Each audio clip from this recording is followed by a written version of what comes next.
Have you ever wondered, what is the actual point of traveling?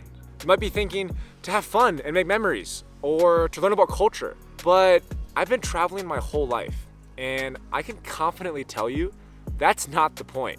I've actually been wrestling with this question for a while now, especially over the last year since I quit my job to go travel the world, and especially now because I'm starting to realize that if there is no real point to traveling, then is there no real point to my life right now? Have I been wasting the past 2 years of my life just traveling? My identity crisis started about a month ago when I was in Bolivia, where I realized that all the traveling that I had been doing had all been for the wrong reasons. And I actually shared that story in my last video. But having realized that I've been traveling for all the wrong reasons, I started searching for the right ones. And that search led me to the real purpose of traveling, a powerful but subtle realization that I'm going to call the secret power of travel. Okay, so I started my search just asking the very simple question, why travel? And the most obvious answer is, well, it's fun, which is definitely true. There are unique experiences in the world that you just can't find in your hometown. And having fun plays a big part in finding joy, making memories, and building relationships. But you don't have to travel to have fun. And having fun is different for everybody. Some people might hate spending tons of money to go sleep in tents at freezing temperatures, eating crackers for every meal, and pooping in bags, just to see a pretty view for like 3 minutes. Some people would rather just try the new restaurant in town with a cozy movie at night to have fun.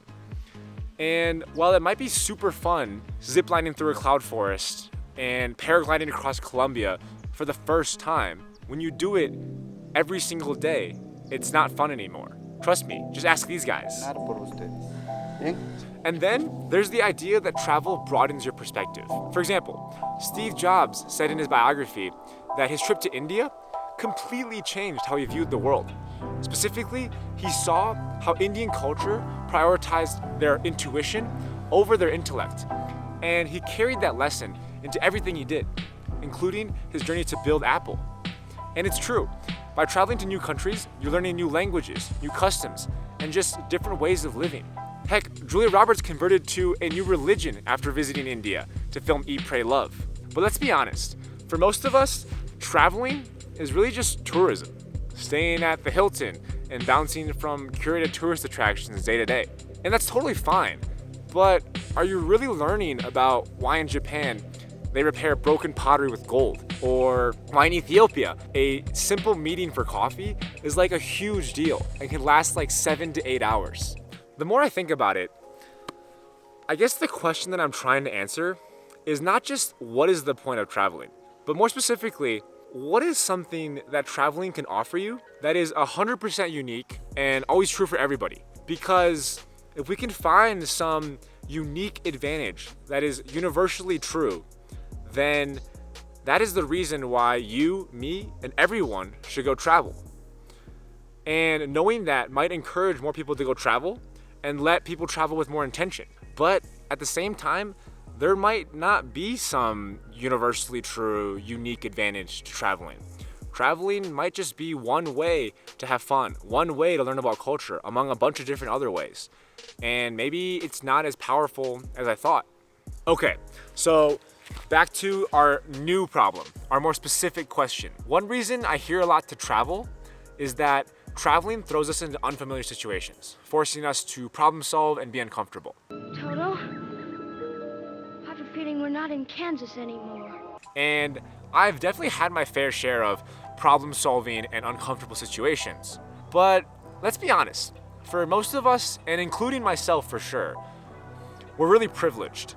So problem solving really just means throwing money at the problem. Oh, shit.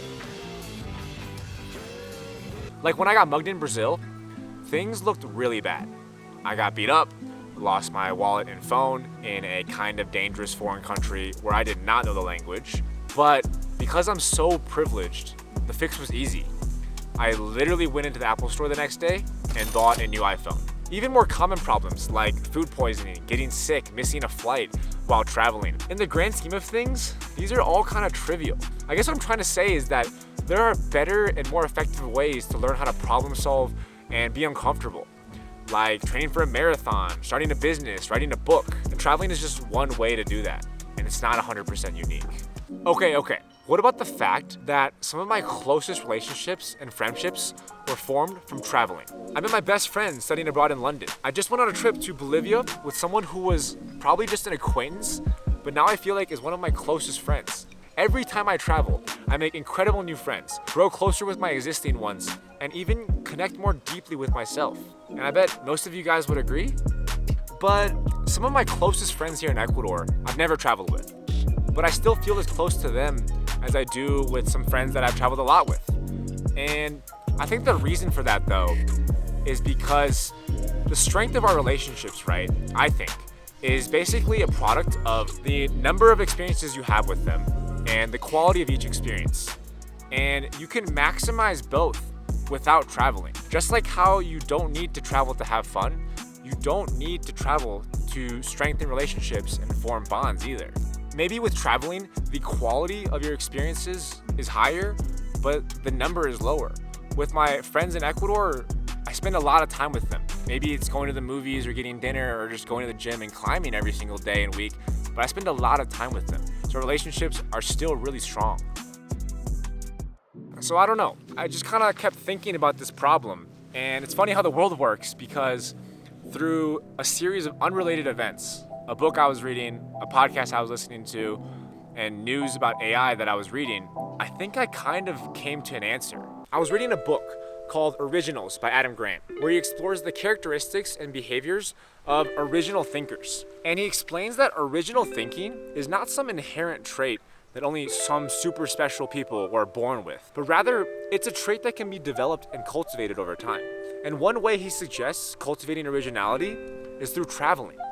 He explains basically that by exposing yourself to diverse environments, it may help you develop more original ideas and perspectives, which makes sense.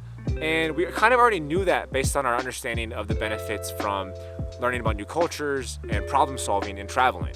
But then, coincidentally, or maybe not, I listened to this podcast that indirectly expanded upon this concept. The podcast discussed the study about creativity with mice. They will take mice and keep them confined to, like a very limited area. And they see that they suffer. They suffer in terms of their bodies and their brains. And then they let that mouse, or they let, intervention mice go and explore what they call enriched environments. And they see something like fourfold, they see like an upregulation in various indicators of neurogenesis, which is really important. It's like the creation of new brain cells. So the mice that literally just saw new places increased their brain cell formation versus the mice that just stayed in one place. And so what that means to me is that you don't even need to experience new and different cultures and places like Grant was describing in his book, but rather you can just see new and different places and you'll become more creative and original.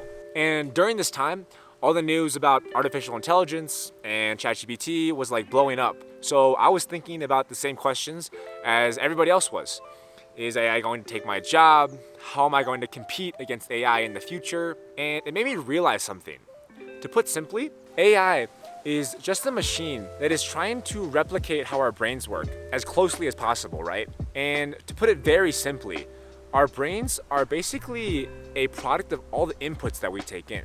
What we see, hear, feel, read, and learn. And an AI today can take in a lot of those same inputs and do it better than us, like what we hear and read and learn. But the one thing that it can't take in right now, and it will be difficult in the future, is what we see and feel. And so then how do you differentiate from AI? You take in the things that it can't, what you see and what you feel. And just like how Adam Grant and the podcast study both explain, simply seeing things increases your brain cell formation, which increases the chances of different brain cell connections, which increases the chances of more original and creative ideas. So what is the secret power of travel? It's just seeing novel things. Every time you see a new landscape, a person, an environment, you're increasing your brain's creativity and originality. Even if you don't realize it, even if it's just a small boost, it's still there. And the best part, it's 100% unique to traveling and true for everybody. It's a feeling, a sight, an input for your brain that a photo and video simply can't replicate. So the next time you're traveling, don't worry about what you're gonna post on Instagram. Don't even worry if you're learning about the history and culture. Don't worry if what you're doing is cool and fun. Don't even worry about who you're gonna go with. All you need to do is just go and look.